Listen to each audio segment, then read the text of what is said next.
You go easy, yeah, you already know me. I'll keep kicking and screaming till it literally kills me. I know that you don't need me, Itu ada desek atau kesenian menenun. Desa Poto adalah salah satu desa yang berada di Kecamatan Moyo Hilir, Kabupaten Sumbawa Besar, Provinsi Nusa Tenggara Barat. Poto terbentuk sekitar abad ke-17 yang lalu, di mana desa Poto ini berasal dari kampung yang bernama Bekat. Kampung ini berada di sebuah pertengahan sawah yang luas. Dan setiap tahunnya, kampung ini sering mengalami yang namanya bencana banjir. Dari bencana banjir tersebut mengakibatkan kampung ini mengalami penyempitan lahan. Mengalami penyempitan lahan, kampung Bekat ini memecah menjadi 3 bagian, yang dimana salah satu dari 3 bagian yaitu adalah desa Poto ini.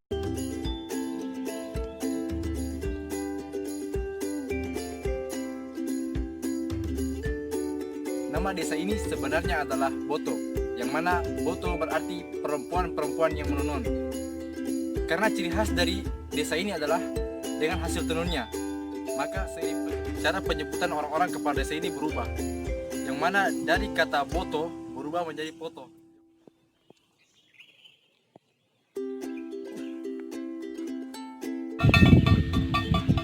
Sejak terbentuknya Desa Poto sampai saat ini, Desa Poto masih menggunakan satu bahasa, yaitu bahasa Sumbawa. Selain karena pengaruh bahasa dari daerah lain belum masuk ke dalam Desa Poto, masyarakat di Desa Poto sangat menghargai kebudayaan bahasanya, yaitu bahasa Sumbawa.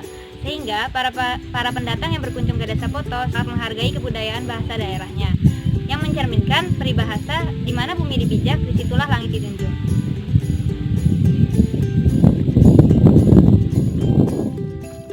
Organisasi dan masyarakat Desa Poto ada beberapa, yaitu yang pertama ada pengajian, lalu sholawatan. Jadi pengajian dan sholawatan ini dilakukan oleh mayoritas ibu-ibu yang untuk mengisi waktu luang mereka. Kemudian misalnya pengajian dan sholawatan rutin ini dilakukan pada malam hari. Nah, biasanya dilakukan tidak berpatokan pada satu tempat. Misalnya dari Desa Poto lalu ke Dusun Tamri, lalu minggu berikutnya ke Dusun Tengke, dan itu dilakukan secara rutin, terus menerus. Nah, apa sih manfaat dari organisasi ini? Jadi organisasi ini bermanfaat untuk mempererat hubungan kekeluargaan dari untuk mempererat hubungan kekeluargaan masyarakat Poto sendiri yang mungkin sudah menjadi sedikit renggang atau lain sebagainya. Desa ini dapat dikatakan bahwa sistem pendidikannya sudah cukup baik, di mana mereka sudah mulai menggunakan alat-alat yang memudahkan mereka dalam proses pembelajaran. Contohnya seperti penggunaan LCD, pengenalan laptop, komputer, dan pemberi pembelajaran TIK, di mana siswa-siswi dapat mengembangkan kemampuannya dan pengetahuannya sekitar komputer. Kemudian di desa ini juga mereka bersaing dan berlomba untuk menyekolahkan anaknya setinggi mungkin, sehingga dapat dikatakan bahwa 99% penduduk di sini telah memiliki seorang sarjana. Namun sayangnya ketika mereka telah menjadi sarjana, mereka tidak kembali lagi ke desa ini untuk memperbaiki kualitas dari desa ini. Mereka lebih memilih untuk tinggal di tempat mereka sukses dan tidak ingin memperbaiki desa ini lebih maju lagi.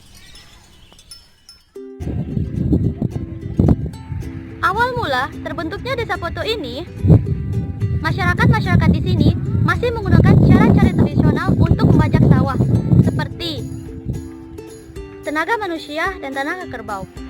Seiring perkembangan zaman, teknologi modern mulai masuk ke Desa Poto ini, sehingga menyebabkan perubahan dalam pembajakan sawah yang awalnya menggunakan tenaga kerbau dan manusia, sekarang menggunakan traktor.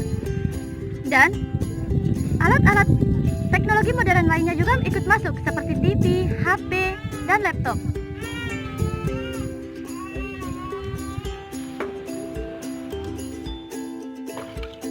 Nah, sistem mata pencarian. Jadi sistem mata pencarian masyarakat Poto adalah merupakan mayoritasnya sebagai petani. Nah, memang dari awal terbentuknya Desa Poto, nenek moyang masa Poto sudah berprofesi sebagai petani karena memang daerah di Desa Poto dominan dengan daerah persawahan, lalu perkebunan.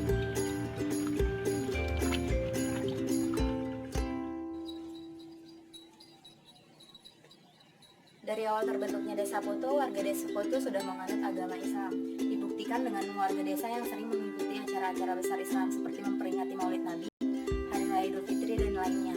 Warga Desa Poto sangat kental sekali dengan agama Islam. Tetapi pada zaman dahulu yang masih mempercayai aliran dinamisme dan anabisme seperti meletakkan sejajar di bawah pohon besar, batu-batu besar, dan di pinggir sungai. Hal ini terjadi karena dahulunya juga pernah berpengaruh pada Hindu-Buddha.